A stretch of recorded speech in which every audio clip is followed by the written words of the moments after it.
Hello, and welcome to Read the Bull, the only podcast dedicated to finance and investing books. I'm your host, Stefan Prelog, and today I'm thrilled to welcome back Jared Dillian. Hey, Jared. Hey, how you doing? Good, how are you? Good. Good, so this is not a repeat. The audience might recognize Jared. He was my first ever podcast guest, and he is back today because he's got a new book. But we have a lot of other things to talk about. So yeah, just wanted to welcome you back. I have to say, your podcast is still the first one I ever did and still the most popular episode. By how much? By a lot? Yeah, by a pretty good distance. Yeah. That's because we kept it really real. We did. I told a lot of truths on that podcast. Yeah. About the whole process behind that book. You did, yeah. And just as a refresher, so Jared is not, well, since that first interview, he has written 2 more books. Well, we're going to talk specifically about his newest one. But yeah, in that first conversation, we talked about your first book ever, Street Freak, which is about your time at Lehman Brothers. Yep. And your battle with bipolar disorder. Amazing book, and again, highly recommend it. And yeah, we got into kind of how that book came about. So this book is a little different. It's out now, but we don't have the hard copies yet. But it is No Worries: How to Live a Stress-Free Financial Life. So a little bit of a different book. This is a personal finance book. Yeah. So why did you decide to go the personal finance route? So just to back up a little bit, yeah. I have a couple of colleagues at Malden Economics. I am a strategist at Malden Economics. I have some newsletters with them. And I said to them, I'm like, the newsletter business is getting a little stale. I think we should do something different. I think we should focus on personal finance. So we created this entity called Jared Dillian Money, which has been in business for a few years, but hasn't really done much. And I said, I want to really focus on personal finance because I think there is a huge lack of intelligent literature on this. And at about the time, I would go into the bookstore, like in Barnes & Noble, and I would go to the personal finance section. And typically these personal finance books, there's like this guy on the cover and it says like 7 easy ways to become a millionaire and like all this schlocky stuff. And like there was nothing intelligent on the subject. So what I started to do was I started to read all these books. Okay. The first book I read was The Millionaire Next Door, and I wanted to throw it against the wall. I was like, this is the worst book ever written, and people love this book. Yeah. And basically what it says is you can become a millionaire if you cut your expenses to the bone, if you have like one cheap suit, you drive a 15-year-old beater car, you live in a 1,200 square foot house, and you can become a millionaire. And the whole premise of the book is that you're in your neighborhood and you're surrounded by these millionaires, people that you would never guess are millionaires, but got to become millionaires by being cheap. And I said, that's not how Jeff Bezos became a millionaire. It's not how Elon Musk became a millionaire. But it does work.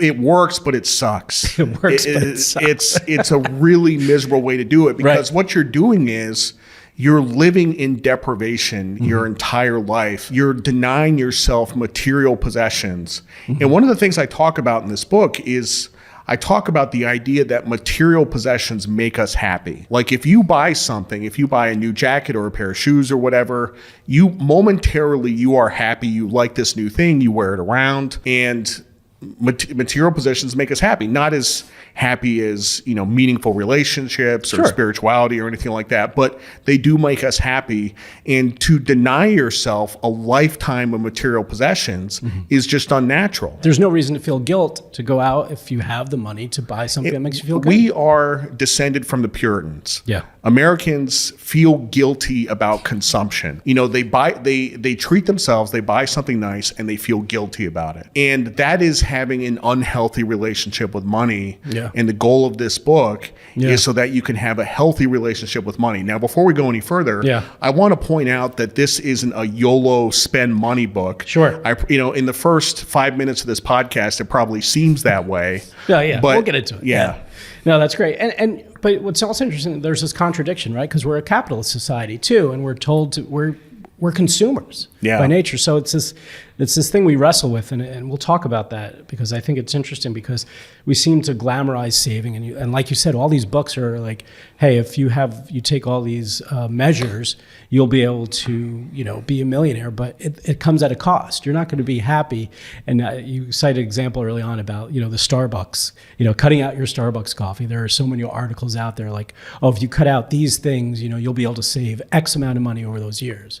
But in essence, you're saying, why would you cut out the things you like if you can afford them? Really what it is. So let's use the coffee as an example. Yeah. So I buy a Dunkin' Donuts iced coffee every morning when I drive into work. So 250 days a year. It's $3.80. Okay. That's $900 a year on coffee. Over 40 years, that's $36,000. Okay. If I invest that $36,000, maybe I have like $100,000. Right. So it is true that I will have $100,000 when I retire if I don't buy coffee. Coffee makes me happy. There you go. Coffee makes me happy. So what I've found is that people have a really tough time giving up small luxuries, but they have an easy time giving up large luxuries. Yeah. Right? So, for example, buying a house, if you're shopping for a house and you have a choice between a 2,500 square foot house and a 3,000 square foot house, if you buy the smaller house, you're not living in that house thinking this house sucks, I hate it, I never should have bought this house. Like you're just sitting in the living room watching TV anyway. So you're saving maybe $100,000 on the house, which is over the course of a 30-year mortgage, $120,000 in interest. So the coffee does not matter. Just do the math. The coffee is like relative to these big decisions that you have to make, like it doesn't matter. Yeah. And I think that's why personally, like I have an aversion to personal finance books. One, because it usually are those tactics. And I know it usually is this plan. If you do these 7-10 things, right, you'll be able to get to $1 million. But it's still like little things that you're just not going to be able to do over time. And it's like, why am I, again, sacrificing the little things to make me happy to get to a place and be miserable along the way? Yeah. So, yeah, no, I get it. And I'll admit, like when you told me, hey, I got this new book coming out, I saw it as a personal finance book, I wasn't thrilled to read it because of also my relationship with money. And I want to talk about that because you addressed that early on. It's all about your attitude with money. I was really dumb when I was young, took out credit cards. We'll talk about this definition, but Jared does a great breakdown of people and categorize them either as high rollers or cheap. Well, I guess, I don't know how we're going to CFs. CFs. It starts with an F. It starts with an F, ends with an uckers. So I think you can guess what it is.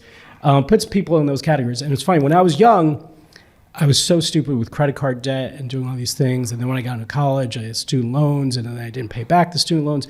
So I was afraid to read your book because I knew I made all these bad decisions when I was young. I've gotten smarter, but I was not looking forward to reading the book because I was just like, I'm going to read all these things I should have done. And I will say, who's this book for? Is there like a target audience? The target audience, it was funny when I did the proposal for No Worries.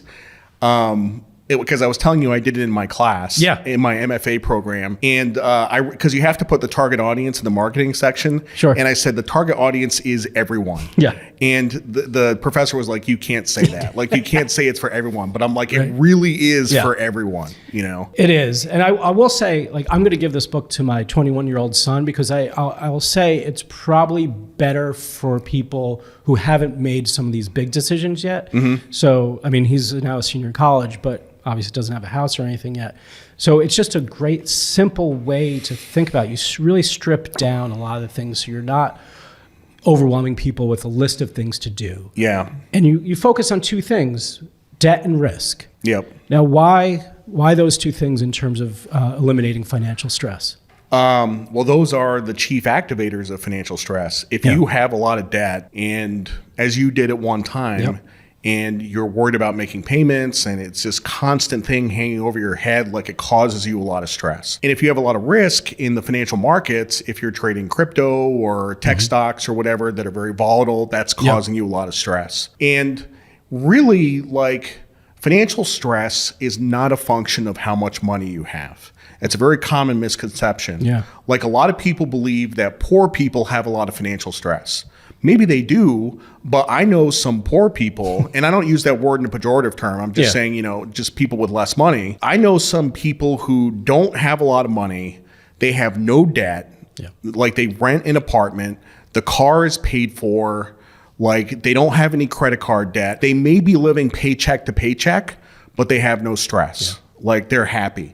Then you have a guy like Elon Musk, who is the richest guy in the world, who almost went bankrupt because he took out a loan to buy Twitter and he pledged Tesla stock as collateral and it went down 75%. And the richest man in the world almost went bankrupt and has financial stress. So it's all about how you structure your financial life. It doesn't have anything to do with how much money you have. There are billionaires with financial stress. There are people who make $50,000 a year who have no financial stress. Yeah, I think you point out in the book that people ask, you tell people you wouldn't trade places with Elon Musk no matter what. Yeah. And that's why, because you look at him and you're like, yeah, he's a billionaire, but tons of problems. More money, more problems, as they say. So you focus on debt and risk, and then you kind of get into the big decisions. And you say there are three important decisions, the biggest decisions you'll make in your financial life. So as someone might guess, buying a house. Yep. Student loans, taking out student loans to go to college. But the first one was a little bit of a surprise. Tell us what it is. Well, there's actually kind of four. So there's three. So there's house, car, student loans. Right. But above all, the one that's the most important is who you marry. Who you marry. Right. So why is that so important? You need to find a partner, somebody who shares your values on money. I've been married for 26 years. Congratulations. Yes, thank you. I grew up, I wasn't poor, but kind of lower middle class. Okay. My wife was poor. She was dirt poor. And as kids without a lot, we moved in together when we were 22. We got married when we were 23. As kids without a lot of money, we had the same values when it came to money. In 1996, we were both making $20,000 a year. Okay. And for 2 years, we lived in Washington State, and we saved 50% of our income. Okay. That's impressive. So we saved 50% of our income. So we had $40,000. We moved to California. We rented for a couple of months, and we said, let's buy a condo. We used that $40,000 as a down payment, which was a lot of risk, which we didn't really fully appreciate. And we bought a condo for $170,000. 2.5 years later, we sold it for $300,000. So at age 27, these two poor kids, we had no student loans, no debt, $200,000 in savings. Yeah. And, I came to Lehman Brothers with a lot of kids from Ivy League schools, and they had $80,000, $100,000 in student loans, and they had car loans and all this stuff. And we were in a much better financial position.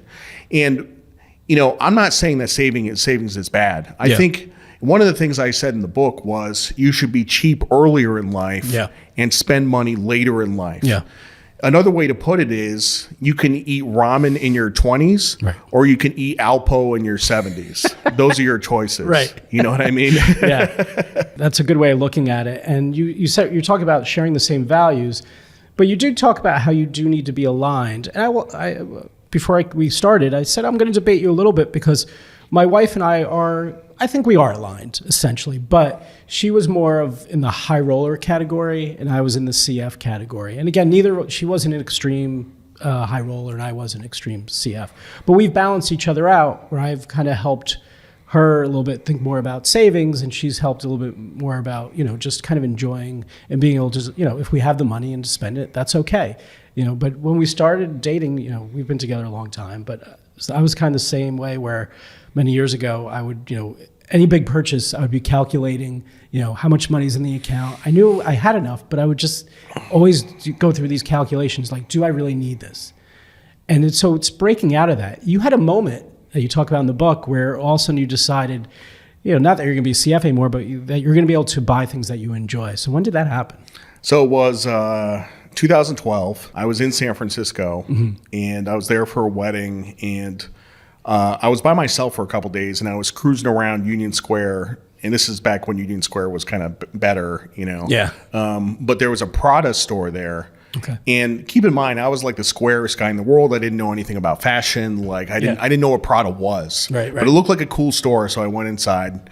And there was a pair of boots on the shelf, and I was like, wow, those are the coolest boots I have ever seen. Right. So I go up there and I pick up the boots and I look at the tag and it says $1,000. Yeah. And I was like, I can't do this. And I walked out of the store. So then I did a couple laps around Union Square and I'm like, okay, like I am making at the time like $400,000 a year, which was pretty good. Sure. I was 38 years old, I guess. And my business is growing and I'm like, things are pretty good. Like I'm going to buy those boots. So I went in and bought the boots and I wore those boots around everywhere for a couple years. And I don't wear them anymore, but I still have them. It was funny, like that flipped a switch in me, and that was the moment that I decided I was no longer going to live below my means. I was going to live at my means, right? And that should be our goal. Like, you don't want to live above your means. You don't want to live below your means. You want to live at your means. You want to spend and consume in a manner that is commensurate with your income, because that really means you have a healthy relationship with money. So I did not spend $200,000 on clothes and buy all this stuff. Sure. Like I did start to ease up and spend money on stuff. Yeah. So, and again, it's not a book about how to be a spender and how to live large. It is a book about how to live a financially stress-free life. Up to that point, I had an unhealthy relationship with money. I don't remember if I talked about this in the book, but when I worked at Lehman Brothers, I was like a star trader at Lehman Brothers. I was one of the most highly paid people on the floor. And I used to bring in cans of pork and beans. You do talk about to the trading I'm just floor. Envisioning you doing this. And so I had a can opener at my desk, and I would open a can of pork and beans. I had like a plastic fork, and I would eat pork and beans on the desk. And everybody else is ordering lunch from Bobby Van's and the Palm and stuff like that. Sure. They're spending $50 on lunch. And I was like, you guys are all nuts. Right. I was nuts. You were nuts, right? I was nuts, And that's what you kind of get at. And it did shift my thinking a little bit, because really, in our society, we look at people who cut coupons and who save as we kind of hold them up and say, well, they're saving. But you say that could be as damaging as a person who goes out and lives on the edge and is spending and is over levered. So it's damaging, but in a different way. Yeah, talk about somebody who's cheap will never go bankrupt. That's a fact. You will never go bankrupt. But I'm sure you have somebody in your family who is super cheap, or a friend or something like that. Somebody who's super cheap, and you know how hard it is to get along with that person. Yeah. Okay. I took a trip to Atlantic City. This was like 5 years ago with a friend of mine who was a CF. Yeah. And we went out for breakfast, and it was like a $30 breakfast or something like that. And we walked away from the table, and I had just kind of a hunch that something was wrong. And I went back to the table, and I looked to see what he left as a tip, and it was $1. Oh no! Like when you do stuff like that, you affect relationships with other people. You become that guy. You know what I mean? You'd never want to be that guy. And I was that guy. Like at Lehman, every day we would go out for drinks after the workday. We would go to this place called Playwright, and I would never pay. Yeah. They call me alligator arms. I would never pay. Right. And I was that guy. Yeah. Like the drinks would be like $70 or something like that. I never once took out my wallet. Right. And I have a lot of shame around that. Like I feel bad about that, but some people never get it. So somebody who spends a lot of money, they can get into big financial trouble. Right. Somebody who spends no money, you're going to ruin relationships with other people. Yeah, it's such a great point. You don't think about that. So I want to talk about the 3 big purchases, but before we get into that, you talk about keeping cash on hand. You're a big proponent of having cash. Yep. And we'll talk a little bit later about investing, but you say, and I think this is a little bit of a problem because of the media, especially if you're in finance and you're watching CNBC or you're watching any kind of financial news program, they're always talking about the latest investments. You think, oh, if I have all this cash, I should be putting it to work. But you say that's actually not a good thing to do. No, you should have 20% of your money in cash at all time. Okay. Now, first of all, I wrote this book when interest rates were 0. Yeah. Okay. So things are very different now. Yeah. Like now, back then, there was a penalty for having money in cash. But now there really isn't. You're making 5% on cash. It's not that much of a drag. But cash is an option to buy something cheaper in the future, right? So cash, like if you know anything about derivatives, you know how options work. Sure. Really what cash is it is an option, and options have value. I was rolling around with a lot of cash in 2015, and we spent a couple years looking for a house, but we weren't looking hard. And then one came up, and it was on the market for one day. We went to a showing, and I said on the spot, we're buying the house. And I had the cash, which was about $350,000 to make a down payment. And we didn't have to sell stocks. We didn't have to move money around. We didn't have to do any of this nonsense or take out a second loan. Literally just write a check, down payment, easy. Which is great, right? You don't think about like, oh, you have a big pile of cash. You're like, oh, it should be putting to work. But right, you can't take advantage of then of opportunities. So I think that's such a great point. And again, I've said it before, but it's why I like this book, because it is so simple. You're not telling people to do like a bunch of ridiculous things. You're just kind of helping them have a healthy attitude with money, think about kind of, what they want to do with the money, and then giving them kind of an informal plan. What I like that you talk about is people who are, accepting kind of like what their role is in life and accepting that. Like if you're a professor that's going to make a certain amount of money, that you're okay with that. You could still save and still do the things you want, but it's just kind of accepting your role. But then you talk about something interesting. Talk about kind of like how you discovered the revenue side. Because I feel that's very important. Well, a lot of personal finance books say you have a pie, okay? And if you want more money, you have to slice this pie into smaller and smaller pieces, right? But what these books don't talk about is you can just make another pie. But nobody talks about that. Literally, I've read a bunch of personal finance books. I've never seen anybody talk about the fact, the most elegant solution to the problem of not having enough money is to make more money. So there's a whole bunch of things you can do. You can get a second job. You can get a raise. You can work longer hours. You can change careers. You can go to school to change careers. You can do passive income. You can start a business. There's all kinds of things you can do to make more money. And cutting expenses sucks. It's the worst. Like, it's painful. It's the worst thing in the world. Making more money is actually fun. It's like a lot more fun. You're a big fan of entrepreneurship. So I'm moving into, I'm building a house in a new neighborhood, a new development. And my house will be the second biggest house in the neighborhood. The biggest house in the neighborhood is run by a guy. It's a 15,000 square foot house, his house. And he has a company that makes construction safety equipment. So like jersey barriers and whammy sticks and stuff like that. Got it. I don't know if he has a college education. I kind of think he doesn't. And this is the richest guy in the neighborhood by far. You know what I mean? Like he's an entrepreneur. He's an entrepreneur, right. And again, we'll talk about education. Let's get into that, because it used to be, you needed an education to go do whatever, but it's really, not a specific path. You can go out and, start a business. But when you're thinking about education, and you're thinking about going to school, you say if you can go to an Ivy League school, you should do it. But beyond that, you shouldn't spend a lot of money on education. Talk a little bit about that. And not even really necessarily an Ivy League school. I'm talking about like a top 3 or 4 school, like a Harvard or a Yale or Stanford or something like that. Got it. If you can get into one of those schools, doesn't really matter what it costs, you should go. If it costs $300,000, you should go. Because the connections you're going to make while you're there, I mean, presidents come out of these schools. Supreme Court justices, CEOs, billionaires.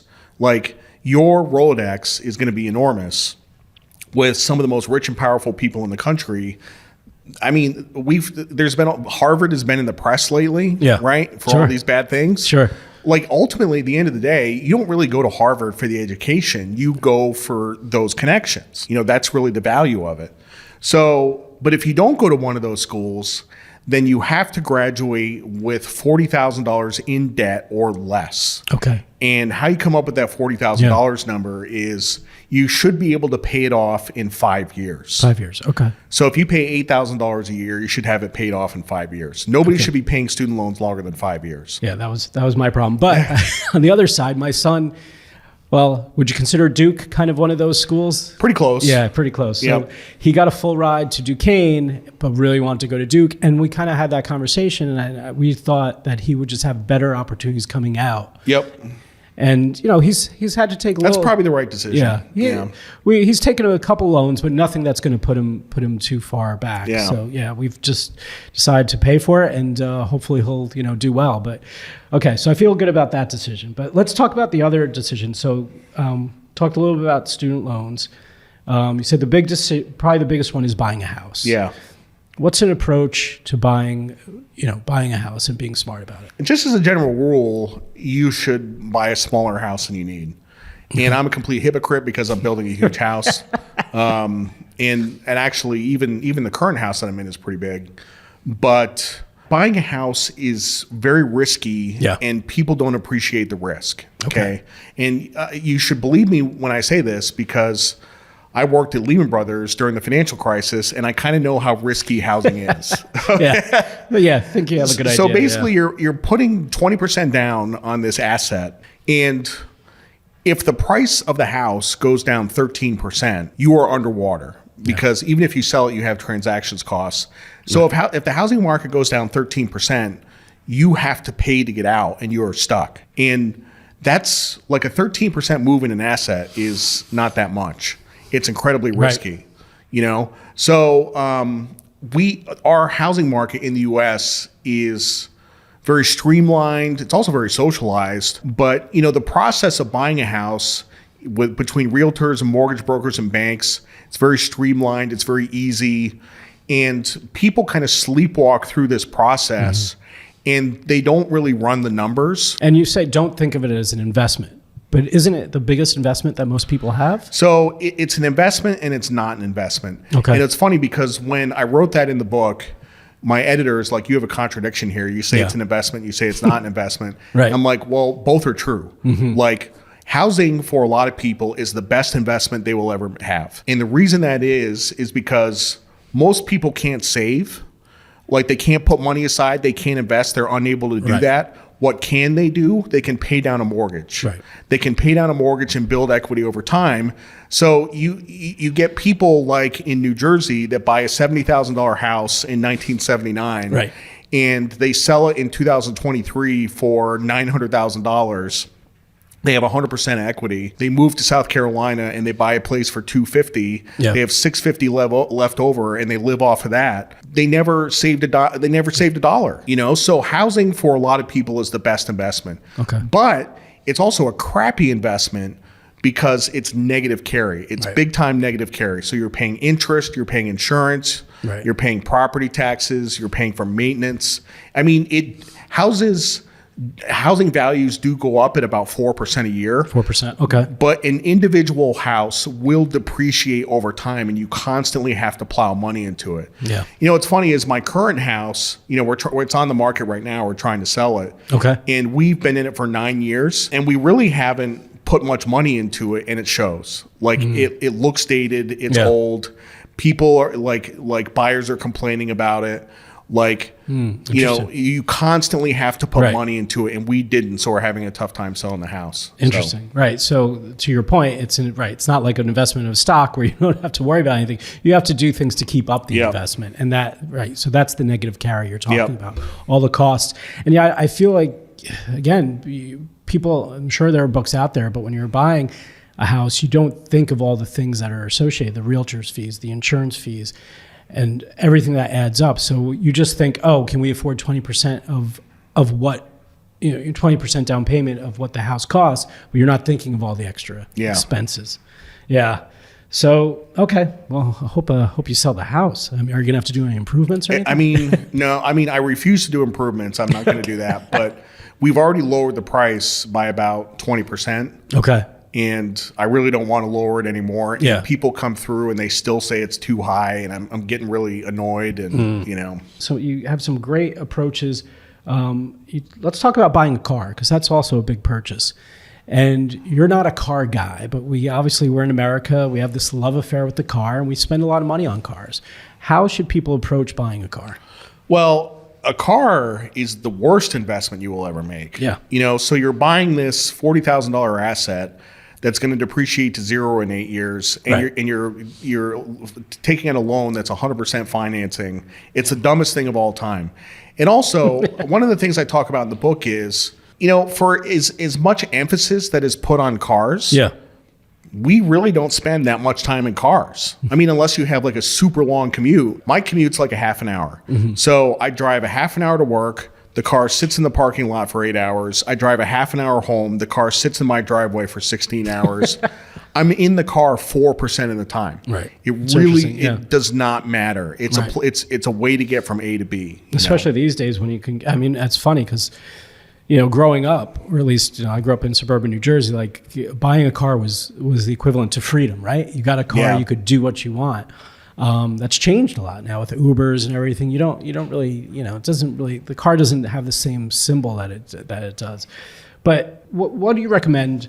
Because you don't necessarily say that, used cars are a better deal than new cars. You don't get into that. I get into a little bit. Yeah. The personal finance knuckleheads tell you to buy a used car. Yeah. Okay. They're like, buy a used car. Buy a used car, right? Because it depreciates right after you. How much does it appreciate after you drive it off the lot? About 6%. Okay. Okay.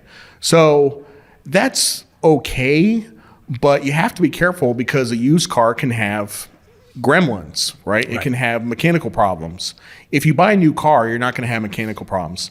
I am the least mechanically inclined person in the world. If something goes wrong with my car, I'm just like, I don't know what to do. Like, somebody else take care of it. Like, I don't know what to do. So I don't want to deal with mechanical problems. My solution to this is to buy a cheap new car, right? Specifically a Toyota, a Honda, or a Hyundai. Okay. Like a $30,000 car, and just drive it for 15 years. It'll never break down. Right. That's the solution. There you go. So I want to stay on cars for a minute. I'm gonna go on a little bit of a tirade for a second, because one thing you didn't get into, again, this is you don't cover every aspect of personal finance, but my wife and I made a decision a few months back to buy a hybrid.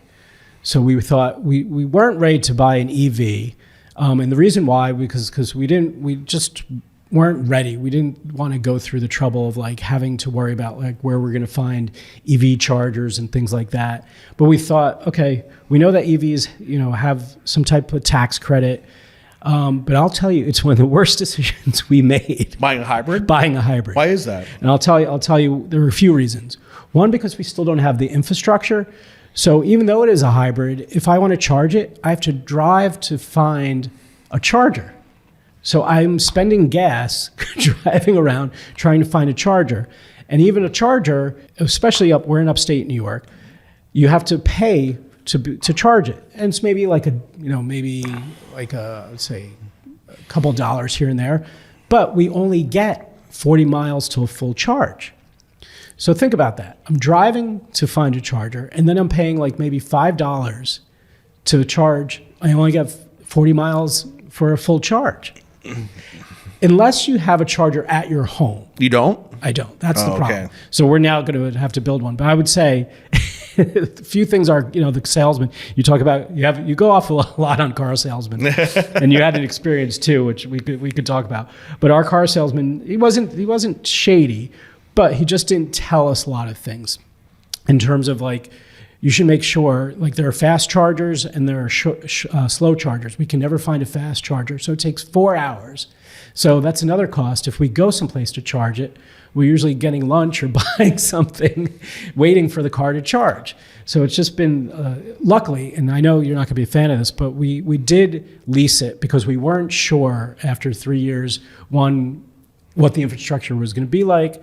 So I would never do a lease, but we leased it because we weren't so sure about it. But actually in this case, I'm happy we did that. The one point I want to make about EVs is a lot of people say, well, I'm going to save a lot of money on gas. Yeah.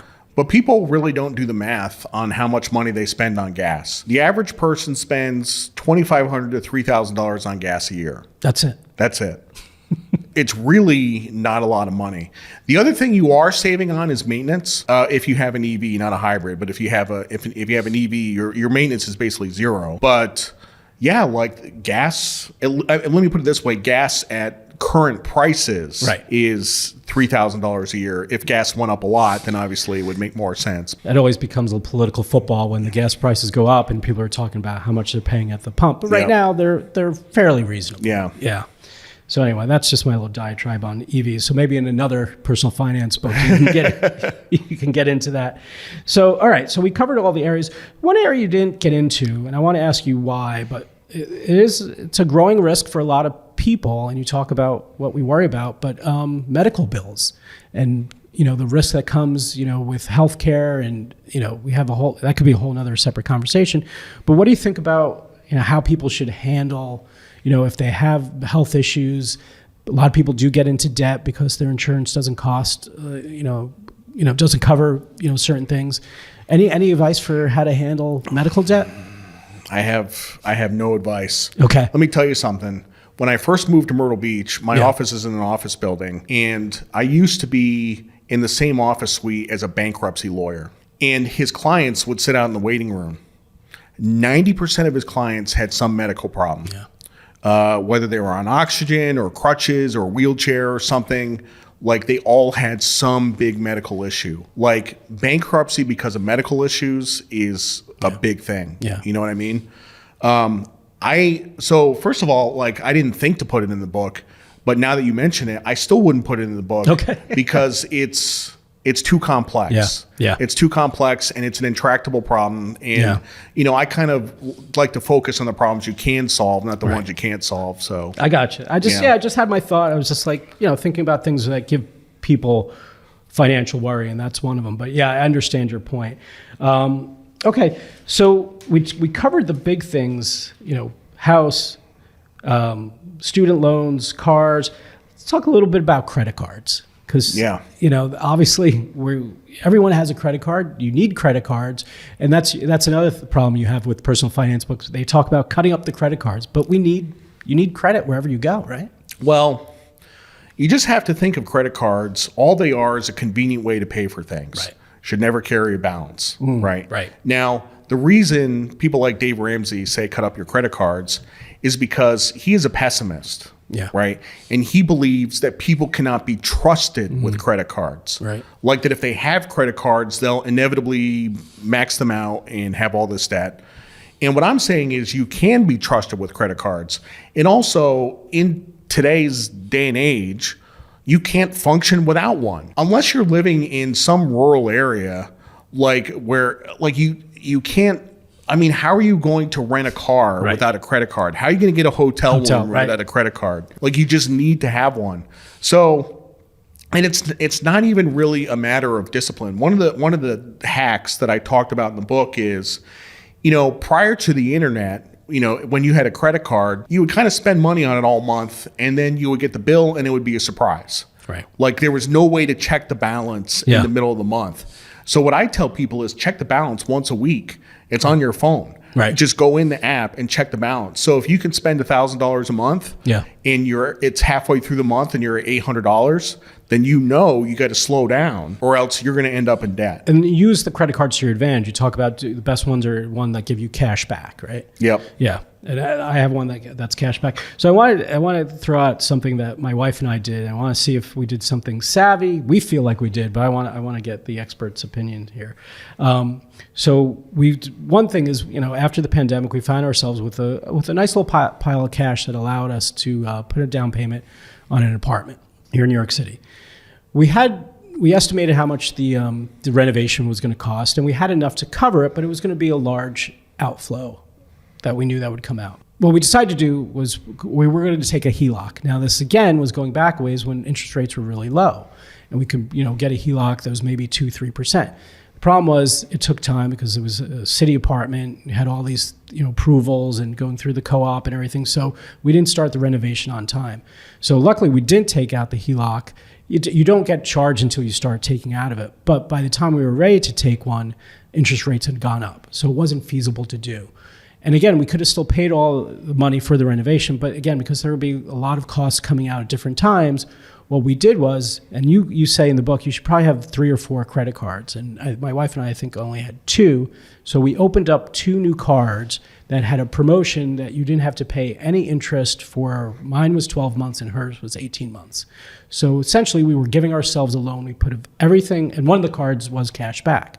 So we're getting cash back, no interest, and we'll pay it off before that 12 months. So essentially we're giving ourselves a loan. Was that savvy or risky or? As long as you are 100% absolutely sure that they will be paid off in 12 and 18 months, then that's totally fine. Okay. Yeah, if you're 100% sure. Let's say you took out the HELOC. Right. And you were going to pay it back in 18 months, but you were wrong. Okay, then you have a 7% interest rate. If you take out a credit card, if you pay for it with credit cards and you can't pay it off in 18 months and you're wrong, now you have a 21% interest rate. Yeah. So that's where the danger comes in. So there's a little risk, right? Yeah. Okay. No, I mean, again, we could pay it off tomorrow, but we were just trying to extend it out a little bit. So. Yeah.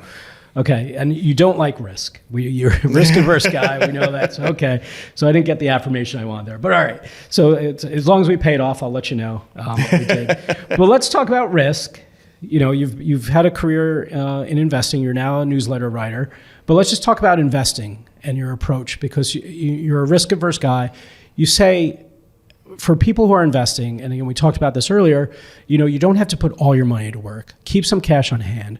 But talk about how portfolio should be constructed, because you have one that you present in the book. Talk about, and also talk about volatility, because this, I think, is something that people don't get.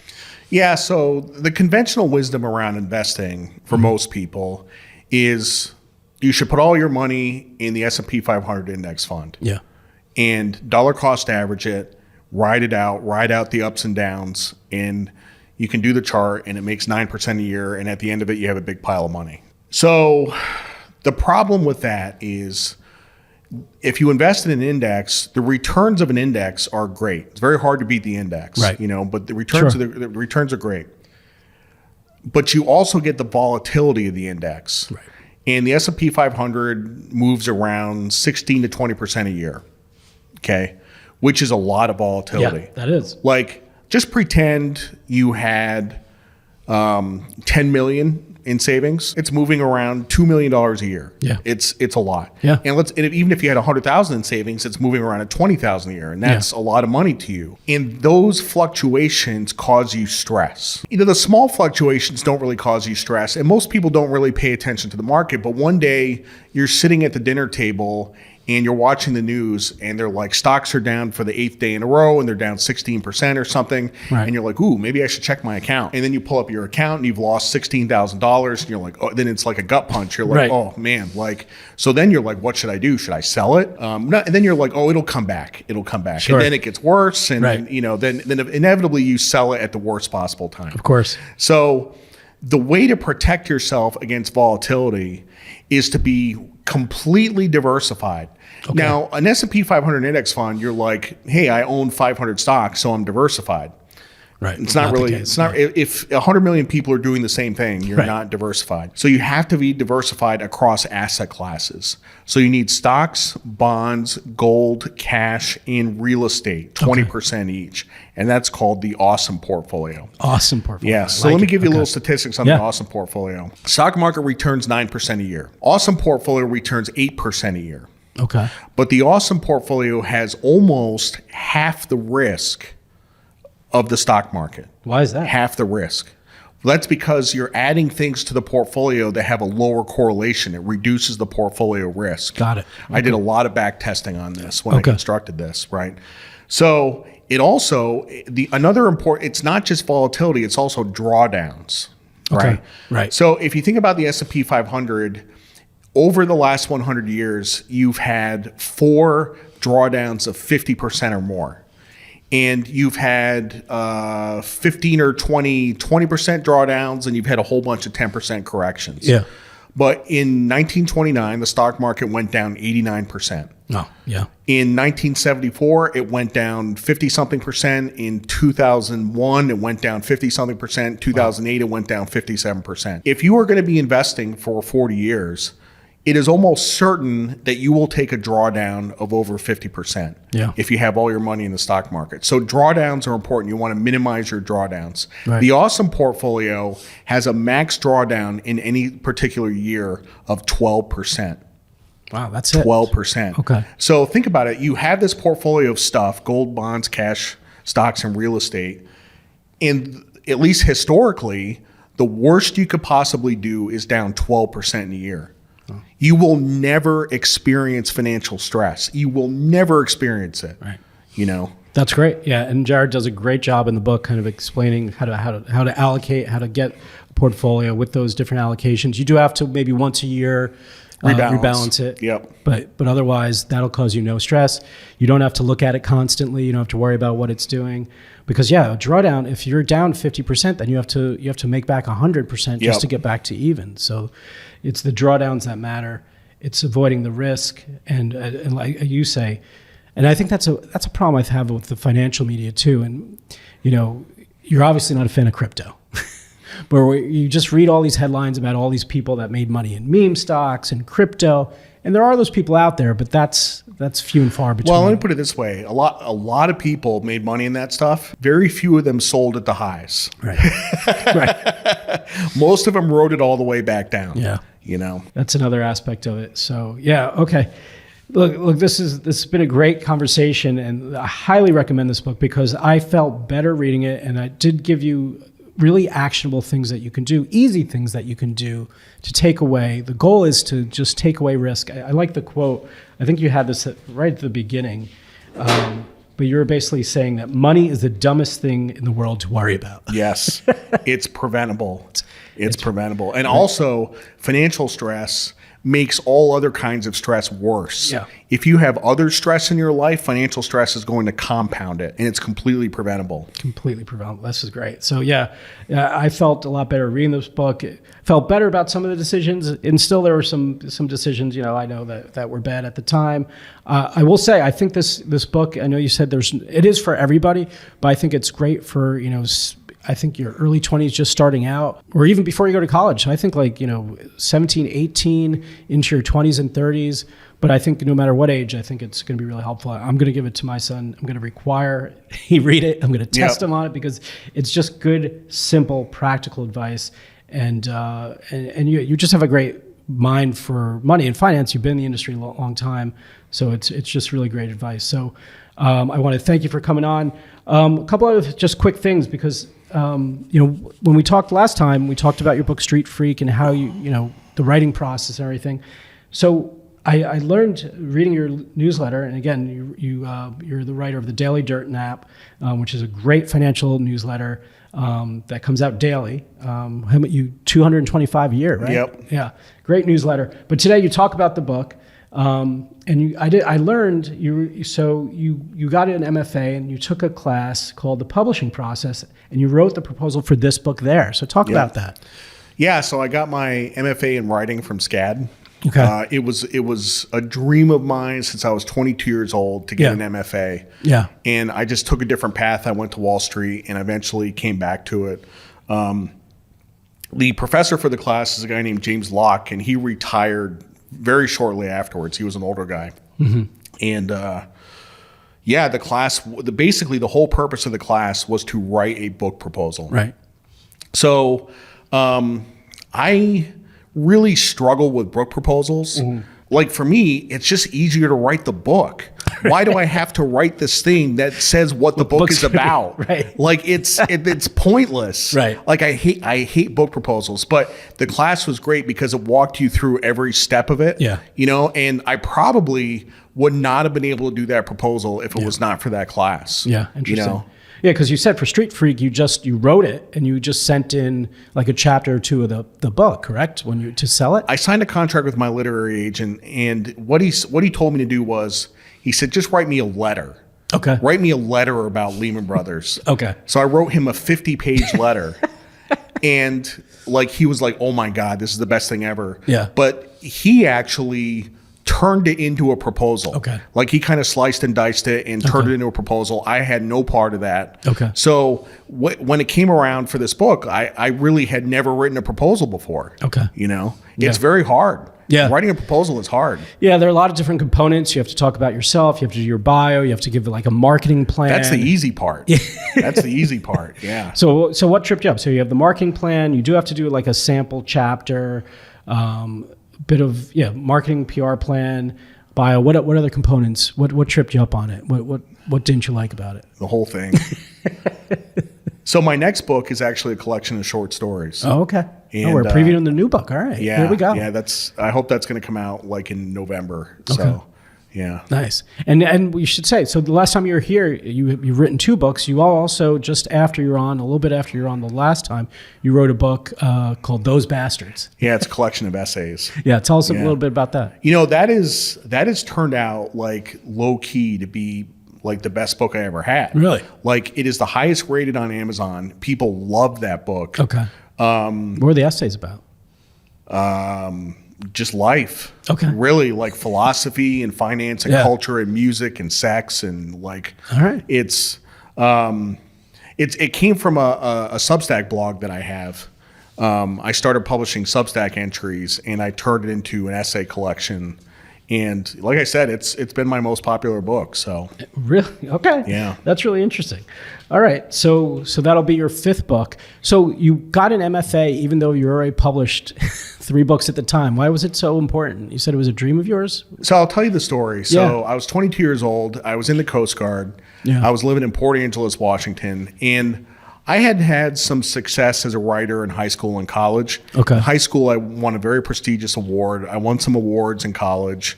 I took a great creative writing class with this professor named Jordan Pasile. He's passed away. And I loved to write. And there was a used bookstore in Port Angeles, and it was a very good bookstore considering it's a crappy town. And there was a section that had all these literary journals. And I used to go in there and buy these literary journals. And one of them was Granta. I don't know if you've heard of Granta. Yeah, of course. Yeah. So Granta in 1996 did this issue, which was the 20 best young writers, people under 40. Mm-hmm. And I actually looked it up recently. I looked up that issue, and it had some really big names in there, like Jonathan Franzen and Jeffrey Eugenides and Ethan Kanan. And I mean, there were some big names in there. And they were all under 40 at the time. And this issue of Granta, they had like these great photos of these authors. And I was like, I want to be that. And I looked in the issue and they were all from MFA programs. I'm like, what's an MFA? And I did some research and I'm like, I want to get an MFA. So I called up my mom and I said, Mom, I figured out what I want to do. I was like, I want to be a writer. I want to get a master's in fine arts. She said, that is the dumbest idea I've ever heard.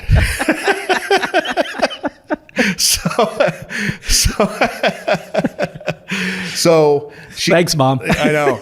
So I was like, okay. So I got an MBA instead, and I went to Wall Street. Okay.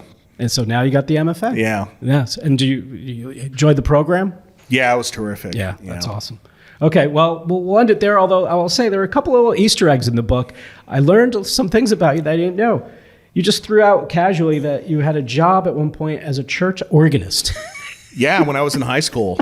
Yeah. Really? Yeah. Okay. I mean, I played piano. Okay. I was a very good pianist. Yeah. And I actually took lessons on the organ, and I took to it very quickly. And in high school, that was my, while my friends were like bagging groceries for $3 an hour, I would show up on Sunday and play for an hour and a half, and I made $50. And I had gas for my car. Yeah, look at that. Yeah. That's great. That was really interesting. Something new I learned about you. That was really neat. So, okay. And we should say, you'll hear it at the end, but you are still the intro and the outro music of the podcast for one of your tracks. Oh, wow. Yeah. Wow. I didn't know that. Yeah. Cool. I when we did our first interview, we talked about that you're a DJ and you produce some of your own tracks. And, I was going through and playing it, and I play one at the beginning, at the end, and it's perfect. Cool. I have to listen to it. I got to see which one it is. Yeah, it's got a perfect vibe for it. Anyway, Jared, that's your time on Read the Bowl. Thank you so much. Thank you.